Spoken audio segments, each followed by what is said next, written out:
Welcome back to our channel Needles and Threads. இன்னைக்கு நம்ம பார்க்க போற வீடியோ என்னன்னா எம்ப்ராய்டரியில மேஜிக் ஸ்டிச் எப்படி போடுறதுன்னு தான் பார்க்க போறோம். ஸோ மேஜிக் ஸ்டிச் போடுறதுக்கு 6 ஸ்ட்ராண்ட்ஸ் நூல் வந்து நான் எடுத்திருக்கேன்.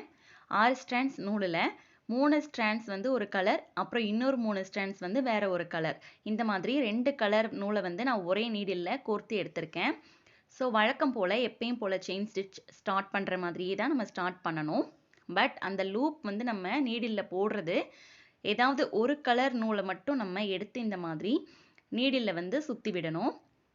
அகெயின் நம்ம இன்னொரு தடவை அந்த செயினுக்குள்ள நீடிலை ப்ரிக் பண்ணி வெளியில் இன்னொரு செயினுக்காக நம்ம நீடில் எடுக்கும்போது எந்த கலர் நூல் நம்ம ஃபஸ்ட்டு வந்து சுற்றி விட்டோமோ அதை விட்டுட்டு இன்னொரு கலர் நூலை வந்து நம்ம சுற்றி விடணும்.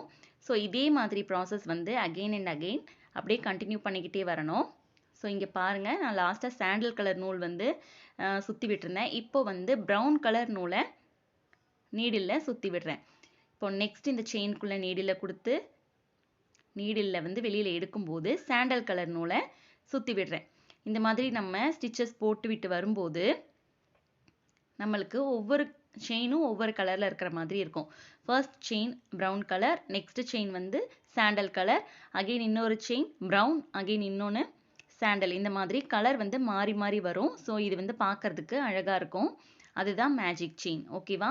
இந்த மாதிரி ஒவ்வொரு கலரையும் மாற்றி மாற்றி நம்ம நீடிலில் சுற்றி விடணும். ஓகேவா? ஒவ்வொரு செயினும் ஒவ்வொரு கலரில் போடணும். 2 கலரும் மாற்றி மாற்றி. மற்றபடி மெத்தட் வந்து நம்ம செயின் ஸ்டிச் போடுற அதே சேம் மெத்தட் தான். ஸோ ஸ்டிச்சை முடிச்சுட்டு லாஸ்ட்டாக நீங்கள் நீடில் உள்ளே இறக்கி இந்த மாதிரி நாட் போட்டு முடிச்சிருங்க பேக் சைடில்.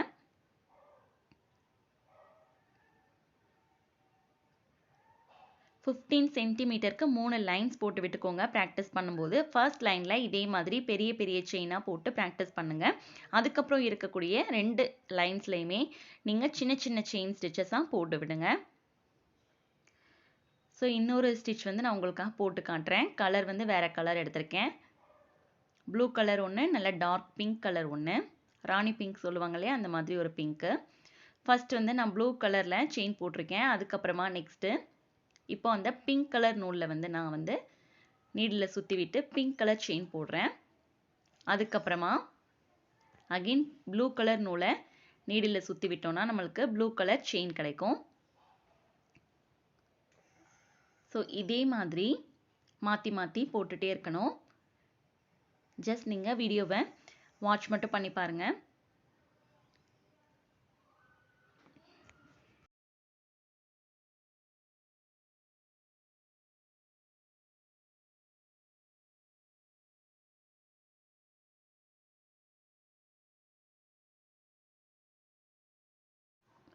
நீங்கள் ஒரு கலர் நூலை சுற்றி விடும்போது இன்னொரு கலர் நூல் வந்து கீழே எக்ஸஸாக இருக்கிற மாதிரி இருந்தால் நீங்கள் ஜஸ்ட் அந்த செயினை பிடிச்சி இந்த மாதிரி நூலை இப்படி இழுத்து விட்டிங்கன்னா அது வந்து கரெக்டாக செட் ஆகிக்கிறோம். கொஞ்சம் போடும்போது ஃபஸ்ட் டைமில் கஷ்டமாக இருக்கிற மாதிரி தான் தெரியும். பட் ப்ராக்டிஸ் பண்ணும்போது உங்களுக்கு கரெக்டாக வந்துடும். ஸோ ஃபஸ்ட் லைன் வந்து நான் போட்டிருக்க மாதிரி பெரிய பெரிய செயின் ஸ்டிச்சஸாக போடுங்க. நெக்ஸ்ட் இருக்கக்கூடிய 2 லைன்ஸுமே இப்போ நான் போடுற மாதிரியான சின்ன சின்ன ஸ்டிச்சஸாக போட்டு ப்ராக்டிஸ் பண்ணுங்கள். 2 லைன் 15 சென்டிமீட்டருக்கு இருக்கணும். ப்ராக்டிஸ் பண்ணி முடிச்சுட்டு அதுக்காக ஒரு டிசைன் கம்ப்ளீட் பண்ணுங்கள். நீங்கள் போடக்கூடிய அந்த டிசைன் வந்து 15 × 15 சென்டிமீட்டர்ஸ்க்கு இருக்கிற மாதிரி பார்த்துக்கோங்க. ரொம்ப சின்ன டிசைனாக செலக்ட் பண்ணிடாதீங்க. மேஜிக் செயின் ஸ்டிச்சஸ்க்காக ப்ராக்டிஸ் பண்ணும்போது நான் போட்ட டிசைன் இதுதான். இந்த டிசைனை நம்ம எங்கெல்லாம் யூஸ் பண்ணலாம் பார்த்தீங்கன்னா, நெக்லைனில் பார்டராக யூஸ் பண்ணலாம். இல்லை ஏதாவது ஒரு மோட்டிவ் நம்ம ப்ளவுஸில் டிசைன் பண்ணுறதுக்காக போடுறோம் அப்படின்னா அதுக்காக அவுட்லைனாக நம்ம இந்த டிசைனை கொடுத்துக்கலாம். இன்னும் நிறைய இடங்களில் நம்மளுக்கு க்ரியேட்டிவிட்டியாக யோசிச்சு பார்த்தோம் அப்படின்னா இந்த டிசைன் ரொம்பவே யூஸ்ஃபுல்லாக இருக்கும். ஸோ நீங்களும் இந்த டிசைனை ப்ராக்டிஸ் பண்ணி பாருங்கள். இந்த வீடியோ உங்களுக்கு புரிஞ்சிருக்கும்னு நினைக்கிறேன். வீடியோ பிடிச்சிருந்தா வீடியோவை லைக் பண்ணுங்கள், ஷேர் பண்ணுங்கள், சப்ஸ்கிரைப் பண்ணுங்கள். கூடவே பக்கத்தில் இருக்கிற பெல் ஐக்கானை கிளிக் பண்ணி ஆல் என்ற பட்டனை ப்ரெஸ் பண்ணிக்கோங்க. தேங்க்ஸ் ஃபார் வாட்சிங்.